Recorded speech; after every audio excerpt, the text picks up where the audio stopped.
నేను కాంగ్రెస్ పార్టీని ముఖ్యంగా ఇక్కడున్న కాంగ్రెస్ ప్రభుత్వాన్ని సూటిగా ఒక 3-4 ప్రశ్నలు ఆ పిల్లల తరపున మా పార్టీ తరపున కూడా అడుగుతా ఉన్నాను. ఒకటి, ఇవాళ మీరు చేస్తున్న దాష్టీకం, మీరు చేస్తున్న అరాచకం గత 3 రోజులుగా వందల సంఖ్యలో బుల్డోజర్లను పంపి, వందల సంఖ్యలో అక్కడ హిటాచీ మెషిన్లను పంపి, వందల మంది పోలీసు వాళ్ళని పెట్టి ఎందుకు ఇంత ఆగం, ఇంత గందరగోళంగా అక్కడ ఉండే చెట్లను కొట్టేసి, అక్కడ ఉండే జంతువుల్ని తరిమేసి, అక్కడ ఏమీ లేదో అదంతా బంజరు భూమి అని చెప్పడానికి ప్రభుత్వం ఎందుకింత ఆరాటపడుతున్నది చెప్పాలని నేను కోరుతా ఉన్నాను. ముఖ్యంగా ఈ ప్రాంతం అంటే మొత్తం హైదరాబాద్ సెంట్రల్ యూనివర్సిటీ తీసుకుంటే దాదాపు 2600 ఎకరాలు దాటి విస్తరించి ఉన్న ఒక విశ్వవిద్యాలయం అది. మనం నిజంగా చెప్పాలంటే ఈ పశ్చిమ హైదరాబాద్ గత 10-15 ఏళ్లలో విస్తృతంగా పెరిగిపోయింది.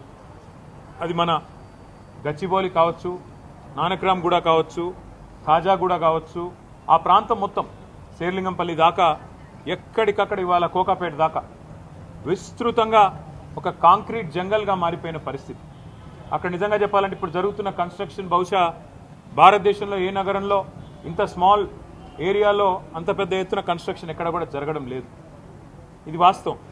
అక్కడ మా గవర్నమెంట్ ఉన్నప్పుడు కూడా మరి 57-56 అంతస్తుల బిల్డింగ్లకి మేము కూడా పర్మిషన్లు ఇచ్చిన మాట కూడా వాస్తవం. ఇవాళ అక్కడ జరుగుతున్న నిర్మాణం కొన్ని లక్షల కోట్ల స్క్వేర్ ఫీట్ల నిర్మాణం అక్కడ జరుగుతూ ఉంది. ఒక కాంక్రీట్ జంగల్గా ఆ ప్రాంతం మొత్తం భవిష్యత్తులో మారబోతూ ఉంది. మిగిలి ఉన్న కొన్ని పాకెట్స్ ఎక్కడెక్కడైతే ఇంకా కూడా ఈ కాంక్రీట్ జంగల్గా మారకుండా పశ్చిమ హైదరాబాద్కి ఊపిరినిచ్చే ప్రాంతాలు ఏమన్నా ఉన్నాయి అంటే ఈ హైదరాబాద్ సెంట్రల్ యూనివర్సిటీ దాని చుట్టూన్న పరిసర ప్రాంతాలే నిజంగా చెప్పాలి అంటే ఒక లంగ్ స్పేస్ లాగా ఆ ప్రాంతానికి మిగిలింది ఏదైనా ఉందంటే ఇది మాత్రమే మిగిలింది. వాళ్ళ పిల్లలు ఎందుకు కొట్లాడుతున్నారు? ఒక ఎన్వైరన్మెంటల్ ఇంపాక్ట్ అసెస్మెంట్ అనేది చేయకుండా ఎట్లా మీరు 400 ఎకరాలు ఇష్టం వచ్చినట్టు మీరు అమ్ముతారు? మీరు ఏ హక్కు ఉంది మీకు? ఏ మాత్రం ఇంపాక్ట్ అసెస్మెంట్ చేయకుండా, ఎన్వైరన్మెంటల్ ఇంపాక్ట్ అసెస్ చేయకుండా, ఏ రకంగా పర్యావరణ మీద ఇంపాక్ట్ పడుతుంది అనేది చేయకుండా ఎట్లా చేస్తారు మీరు అని చెప్పి వాళ్ళు కొట్లాడుతున్నారు. రెండవది,